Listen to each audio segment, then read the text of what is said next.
Hello and welcome to News at 10 on Rajya Sabha TV. I'm Aishwarya Kapoor. Let us quickly start with the headlines.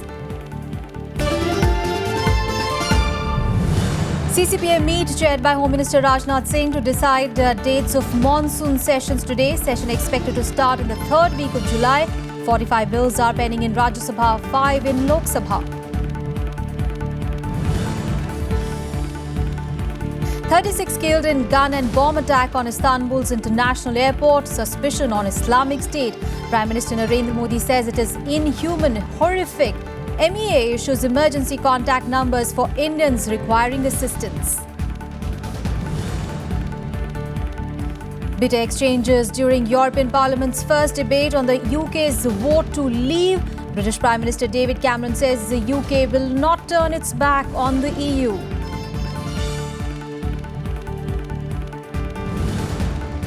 And in Wimbledon top seeds, Serena Williams, Andy Murray and Stan Wawrinka advanced to second round, while former number one Caroline Wozniacki faces early exit.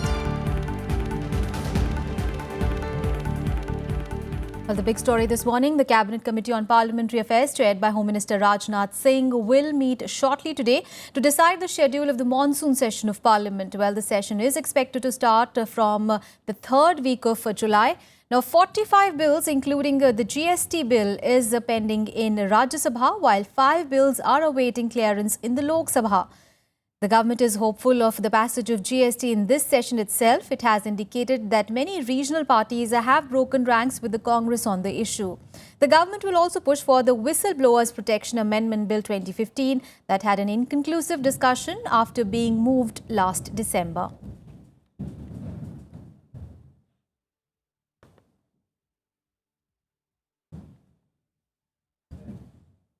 Well, moving on in the bulletin, opposition parties have accused Prime Minister Narendra Modi of not having a comprehensive policy towards Pakistan.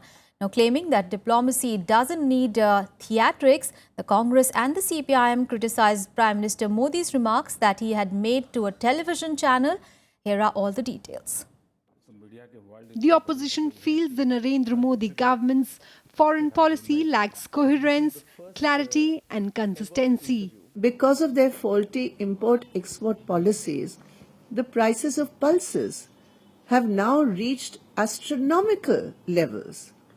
And therefore, on price rise, he has utterly failed.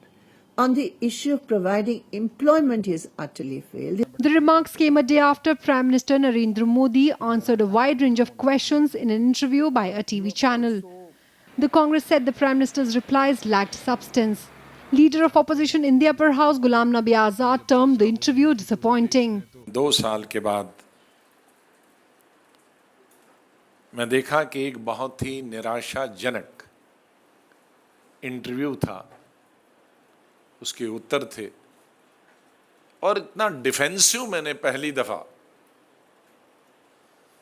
माननीय प्रधानमंत्री जी को देखा। पाकिस्तान से के साथ जो विदेश नीति हमारे हिंदुस्तान की रही, इतनी बड़ी बड़ी सौगात हमको मिली है कि हमको हर हफ्ते अपने नौजवानों की, फौज के, पैरामिलिट्री फोर्सेस के, पुलिस के, पाकिस्तान के उन हथियारों के हाथों में जान खोना पड़ती है। ये शायद बीजेपी की बहुत बड़ी उपलब्धि अगर इसको कहेंगे। Congress leaders accused the government of having a dual strategy on the issue of RBI Governor Raghuram Rajan. जो आरोप एक एमपी ने उन पर लगाया था आरबीआई गवर्नर पर, वो करप्शन का था कि बैंक के लाइसेंसिंग में उनका हाथ है। माननीय प्रधानमंत्री जी ने उनको देशभक्ति का सर्टिफिकेट दिया। ये सब प्रधानमंत्री जी ने कहा कि उनको जो ऐसा इनका विरोध करते हैं उनको ऐसा नहीं करना चाहिए। सो दिस इज एडवाइजरी, इसमें एक्शन नहीं है। जैसे बच्चे को कहते हैं आग की तरह हाथ जाता है, अरे बच्चे ऐसे नहीं करते। Other leaders welcomed the Prime Minister's efforts to answer questions on government's policy. Narendra Modi has done the right thing by giving a detailed interview after a long time, and perhaps for the first time, on a number of major issues before the nation and before society. Overall, I think some important issues were addressed on GST, on foreign policy, and it was good to hear what the head of government is thinking about it. While the Congress objected to being singled out on the passage of Goods and Services Tax Regime Bill, BJP leaders expressed hope that it will be passed in the upcoming monsoon session. कानून जो गरीबों के हित में, नागरिकों के हित में बनाए जा रहे हैं, उसको भी रोकने का अधिकार किसी पार्टी को नहीं है, और यही वजह है कि हम ये मानते हैं कि जीएसटी इस बार पास होगी। पूरी उम्मीद है कि सभी राजनीतिक पार्टियां एकजुट होकर के मिल करके देश के विकास से जुड़े हुए इस महत्वपूर्ण जीएसटी कानून का दर्जा और जामा पहनाएंगी और जीएसटी को पास करेंगे। In his first interview to Times Now after becoming Prime Minister, Narendra Modi also expressed hope on India's entry into the nuclear suppliers group. Vishal Daya's report for Rajya Sabha TV. Well, Finance Minister Arun Jaitly has issued an ultimatum to black money holders to reveal their sources of income and has assured them of necessary confidentiality. Finance Minister met industry chambers, CAs and tax professionals yesterday to clear their misgivings about the 4-month compliance window provided to domestic black money holders to come clean and escape harsher penalties. And also he added that there will be no extension of the scheme. The compliance window will remain open till 30th of September when the income declaration scheme comes to a close. Now, the IDS allows domestic black money holders to declare their illegal wealth, pay a total of 45% in tax and penalty and escape prosecution. जो सन 2016 की income disclosure scheme है, जिसकी घोषणा हम लोगों ने budget में की थी, और जिन लोगों के पास ऐसी इनकम है जो असेसमेंट के दायरे में नहीं आई है, उनको इस इनकम को डिस्क्लोज करना और उसके ऊपर 45% यानी 30% टैक्स और 15% पेनल्टी 45% देकर उसको लेजिटिमाइज करना। News from Telangana now, and Chief Minister K Chandrasekhar Rao has urged the centre to expedite the process of division of the present Telangana High Court. In a letter to Home Ministry, he has requested appropriate notification to take up the exercise of allocating judicial officers and staff to be issued only after the High Courts of Telangana and Andhra Pradesh start functioning separately. However, the centre has said that it has no role in the creation of a new High Court for Telangana. Well, the letter came amid an ongoing stir by Telangana lawyers and judges seeking a bifurcation of the High Court. Meanwhile, the agitation demanding a cancellation of a provisional list of judicial officers appointed in Telangana judiciary intensified on Tuesday as the High Court in Hyderabad suspended 9 more lower court judges on disciplinary grounds.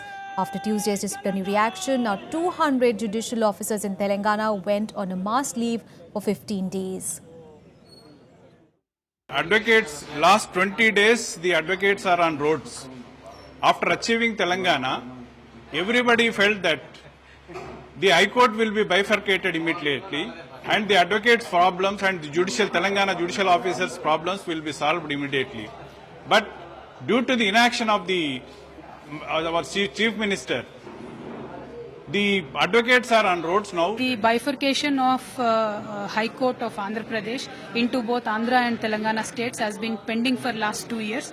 Although the state is bifurcated, till date bifurcation of court has not happened, and because of that our judges and our judges from the district levels and the sessions courts also are facing severe injustice in terms of their promotions and appointments. And now the judges in the High Court who are heavily from Andhra have created a postings where Andhra judges have now come into Telangana completely. So this is really not correct. We sincerely appeal to the central government to intervene and bifurcate our High Court immediately. चलो केसीआर घर ये नारा लगाओ, पूरा advocate उसका घर चलो, high court कैसा नया था हम बोलेंगे, हम आपके साथ है। Congress party high court bifurcation के लिए आपके साथ लड़ेंगे, मगर जो हिडन एजेंडा के साथ जो काम को टर्न हाई कोर्ट बाइफर्केशन के काम करना वो छोड़ के सिर्फ ऐसे अब 2 साल से पार्लियामेंट चल रहे, 2 साल में आप एमपी क्या करें?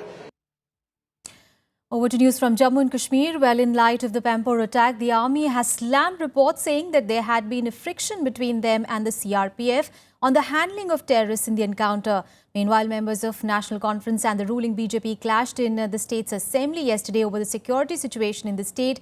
Home Minister Rajnath Singh also conducted a security review in the state and has now set up a 3-member team to look into lapses in the attack. Chaotic scenes in the Jammu and Kashmir Assembly for the second day in a row.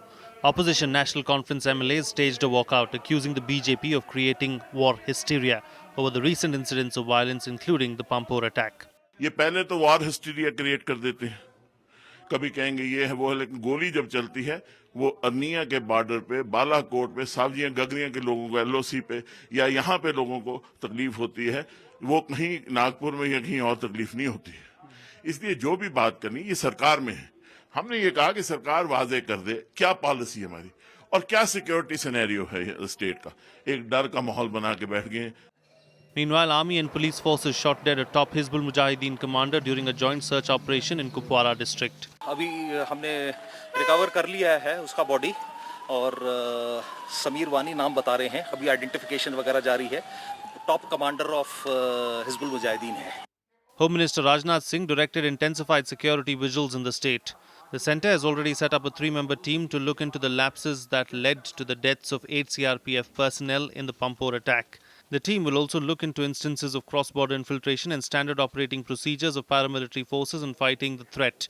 Bureau Report, Rajya Sabha Television. Well, the Appointments Committee of the Cabinet on Tuesday cleared the appointment of N.S. Vishwanathan as the Deputy Governor of the RBI. Well, he was the Executive Director in RBI before this. Now, N.S. Vishwanathan will succeed H.R. Khan. And all appointments, remember, for the Deputy Governors of RBI were provisionally done by a panel headed by RBI Governor. But for the first time, a Deputy Governor's appointment has been made through recommendations of the Financial Sector Regulatory Appointment Search Committee, headed by Cabinet Secretary P.K. Sinha.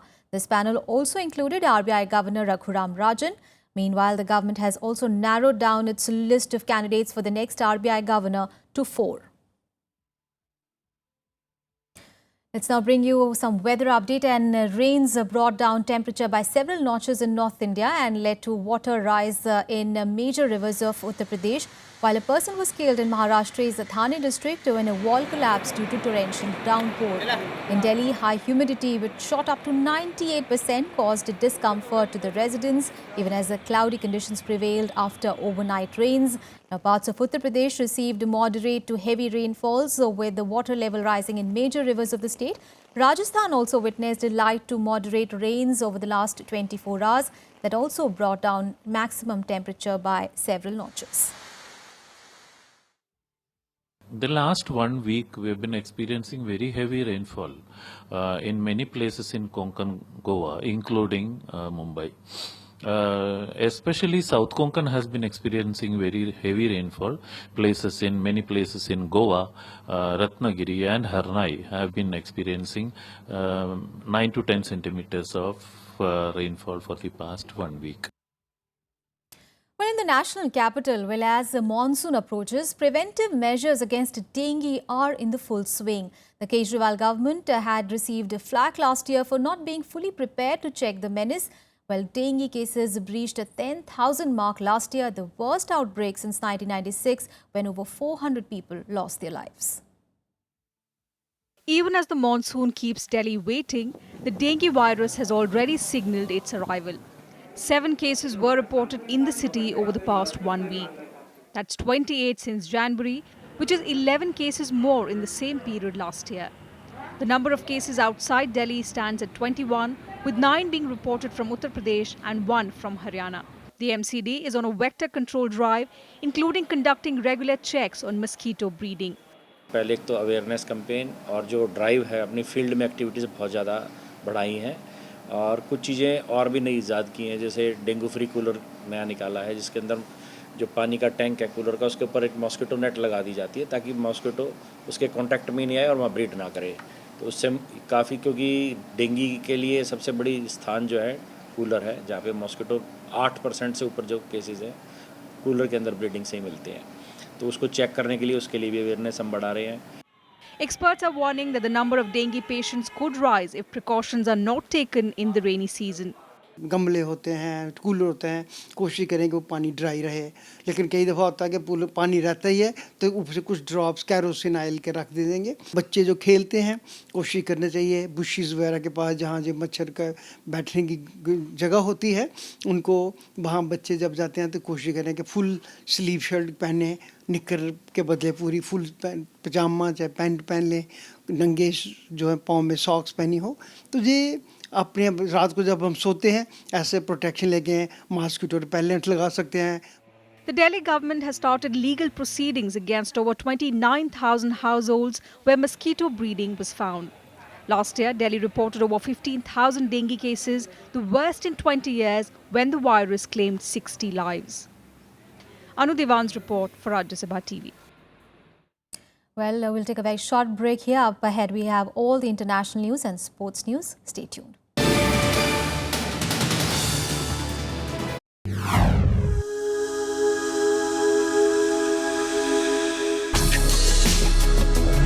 Tales that inspire. Stories of social change. A salute to diversity. Promoting public discourse. Events that motivate. Inspiring the innovative spirit. Watch Rajya Sabha television documentaries. Mondays, Tuesdays and Wednesdays at 10:30 p.m.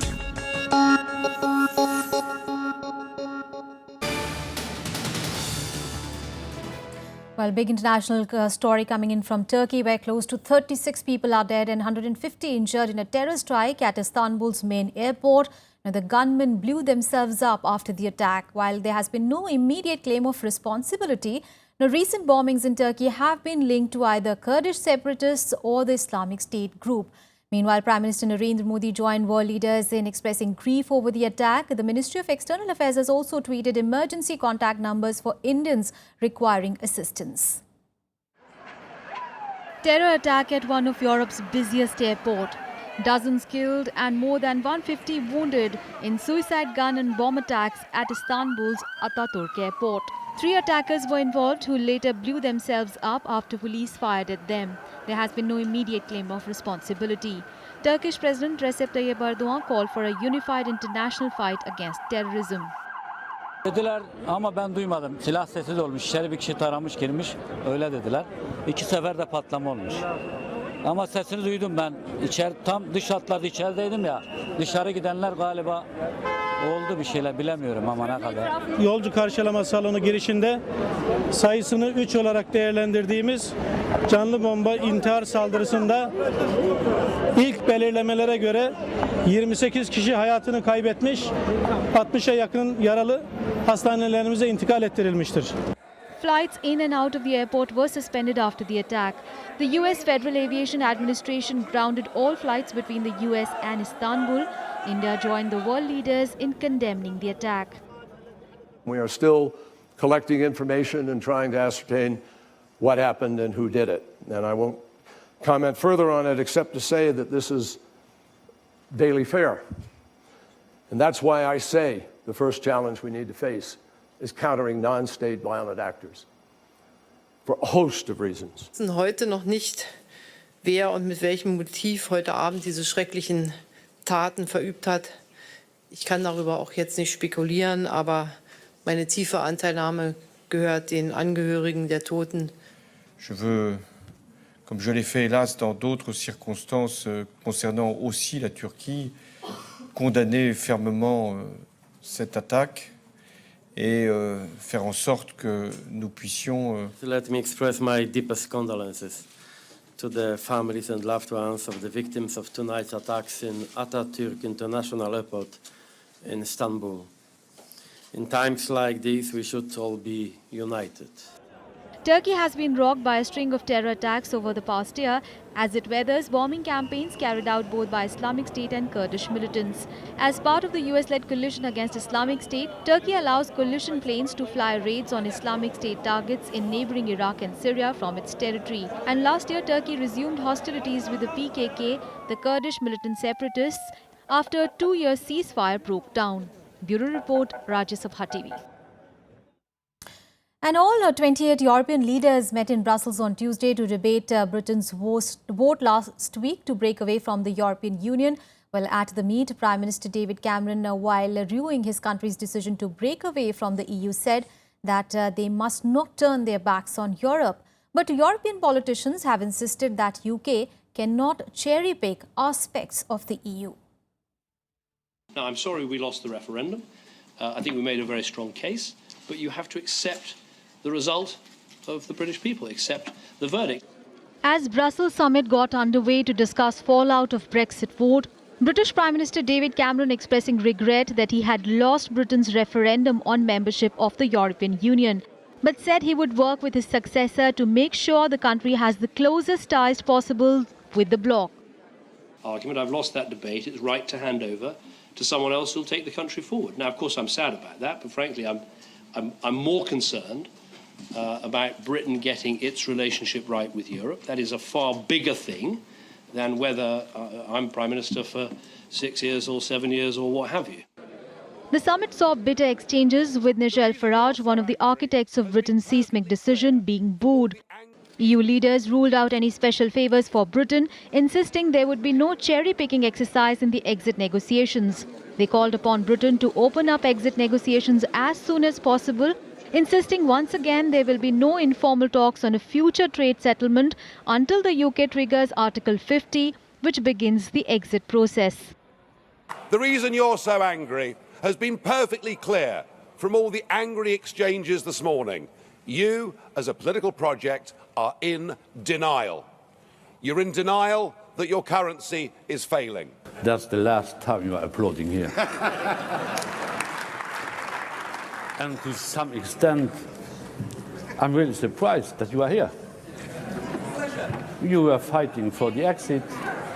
The British people voted in favor of the exit. Why are you here? Sie ist stark genug, auch mit 27 Mitgliedstaaten weiter voranzuschreiten. Und sie ist stark genug, auch künftig erfolgreich ihre Interessen in der Welt zu vertreten. Die Europäische Union ist einer der größten Wirtschaftsräume der Welt. Meanwhile, back in Britain, the Labour Party led by Jeremy Corbyn plunged further into crisis as he lost a confidence vote within his opposition party. Labour members of Parliament voted 172 to 40 on Tuesday against Corbyn, only 2 days after key members of his shadow cabinet announced their resignation. However, so far Corbyn has refused to resign. Meanwhile, the date by which Britain will appoint a successor to Prime Minister David Cameron has been moved to 9th of September, a week later than originally planned. Bureau Report, Rajya, Sabha TV. Let's take a look at some other international news in World Wrap.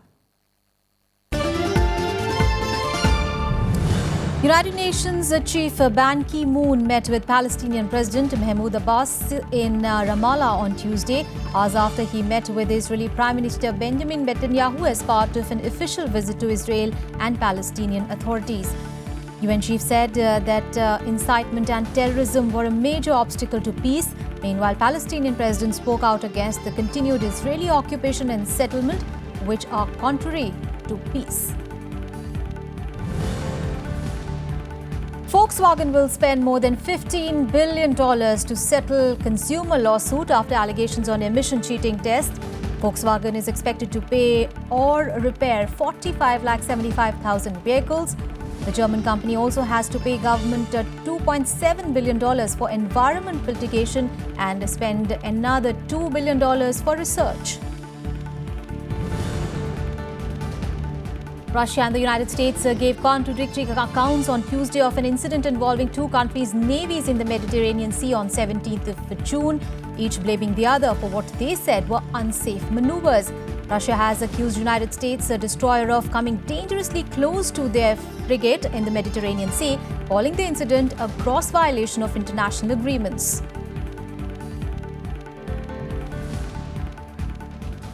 Well, moving on to some sports news. Defending champion Serena Williams raked up her 80th Wimbledon victory on Tuesday, while Andy Murray, along with Stan Wawrinka, also raced into the second round before torrential rain wiped out almost half of the matches at the All England club. Meanwhile, in a major upset of the day, Svetlana Kuznetsova defeated Caroline Wozniacki in a fiery contest in the Wimbledon's first round, leaving her without a Grand Slam match in 2016 so far. Andy Murray made short work of his first ever British opponent at Wimbledon as he swept past world number 235 Liam Brody in the opening round on Tuesday. Murray, seeded second, saw off the wildcard 6-2, 6-3, 6-4 on centre court. The 2013 champion and world number 2 needed just 1 hour and 43 minutes to end Brody's centre court debut. It was the first all-British meeting at the All England club since Tim Henman beat Martin Lee in 2001. Murray goes on to face Yen Hussein Liu of Chinese Taipei in the second round on Thursday.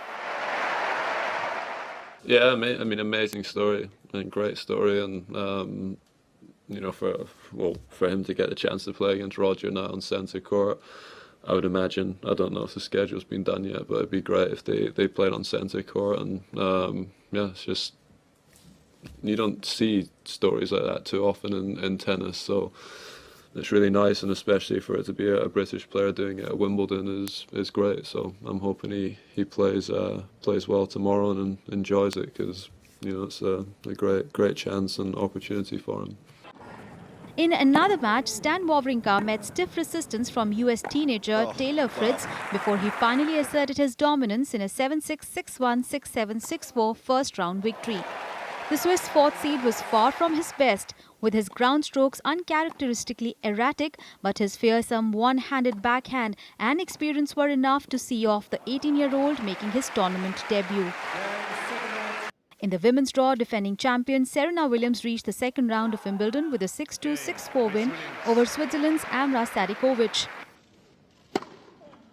Top-seeded Williams served 5 double faults and only 4 aces in 73 minutes against the world number 148.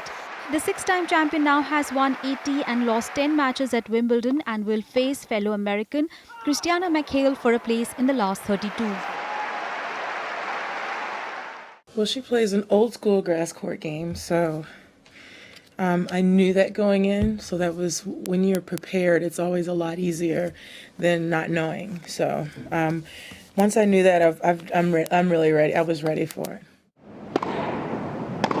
Russia's Svetlana Kuznetsova got a late birthday present under Wimbledon's centre court roof with a 7-5, 6-4 win over former world number 1 Caroline Wozniacki, who is projected to drop out of the top 50 with the defeat. The veteran 13 seeds power undid the Dane, who had been seeking her first win at a Grand Slam this year after being dumped out of the Australian Open in the first round and missing Roland Garros due to injury. Wozniacki, a former number 1 ranked player, came to Wimbledon unseeded at a major for the first time in 8 years and with a world ranking of number 45, her lowest since 2008. Bureau Report, Rajya Sabha TV. It's all in this edition of news. Thanks for watching.